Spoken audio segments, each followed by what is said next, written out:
यहाँहरू सम्पूर्ण महानुभावहरूलाई यस सुन्दर जिल्ला भोजपुरबाट फेरि पनि धेरै धेरै स्वागत गर्न चाहन्छु। यस भोजपुर जिल्लामा अवस्थित सुम्निमा बहुप्राविधिक शिक्षालयद्वारा आयोजित च्याउ खेती तालिम कार्यक्रममा सहभागी हुनुभएका सम्पूर्ण महानुभावहरूलाई फेरि पनि धेरै धेरै धन्यवाद। साथसाथै आजको विशेष दिन यानि कि राष्ट्रिय च्याउ दिवसको अवसर पारेर यहाँहरू सम्पूर्ण महानुभावहरू एकजुट भएर आजको तालिम कार्यक्रमलाई सभ्य तथा भव्य तरिकाले सम्पन्न गर्नुभएकोमा फेरि पनि धेरै धेरै धन्यवाद दिन चाहन्छु र म यहाँहरूलाई भिडियोतर्फ लग्न चाहन्छु।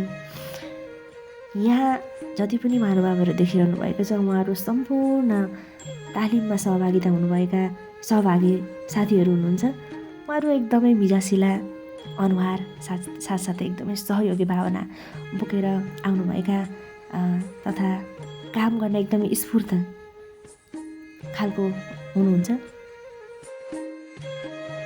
यस सुम्निमा बहुप्राविधिक शिक्षालय तथा भोजपुर कृषि ज्ञान केन्द्रद्वारा आयोजित सीताके च्याउ यानि कि काठे मुढामा फलाइने च्याउ आज हार्भेस्ट गरेर यसलाई हामी पकाएर कस्तो हुन्छ यसको स्वाद लिने जमर्को गरिरहेका छौँ।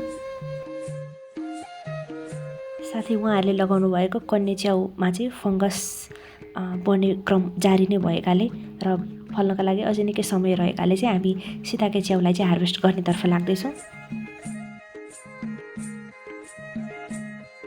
हेर्दा एकदमै राम्रो देखिने छाता आकारको एकदमै पोषणयुक्त हुन्छ सीताके च्याउ, जुन कन्या च्याउभन्दा बिल्कुल फरक छ र यसलाई लगाउनका निमित्त पनि एकदमै धेरै लामो समय पर्खन पर्ने, तर एकपटक लगाइसके पछाडि 4 देखि 5 वर्षसम्म चाहिँ हामीले लगातार हार्भेस्ट गर्न सकिने भएकाले सीताके च्याउ एकदमै राम्रो मानिन्छ।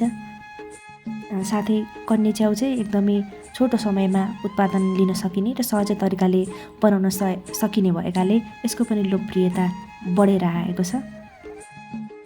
च्याउ खेतीमा आत्मनिर्भरता बढाउनका निमित्त र कृषिमा संलग्नता बढाउनका निमित्त हामीले यस्ता किसिमका तालिमहरूमा सहभागिता जनाइरहन पर्ने हुन्छ।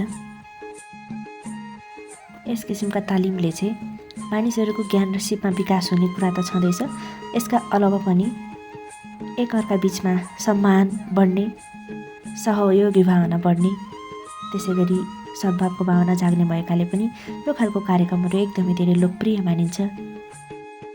सुम्निमा लगायतका शिक्षालयले प्रदान गर्ने यस किसिमका कार्यक्रमहरूमा सहभागिता हुनाले आफ्नो जीविकोपार्जन र जीवनस्तर बढाउनका साथसाथै देशको अर्थतन्त्रमा पनि ठुलो टेवा पुर्याउँछ है। भिडियो अन्तिमसम्म हेरिदिनु भएकोमा यहाँहरू सम्पूर्णलाई धेरै धेरै धन्यवाद।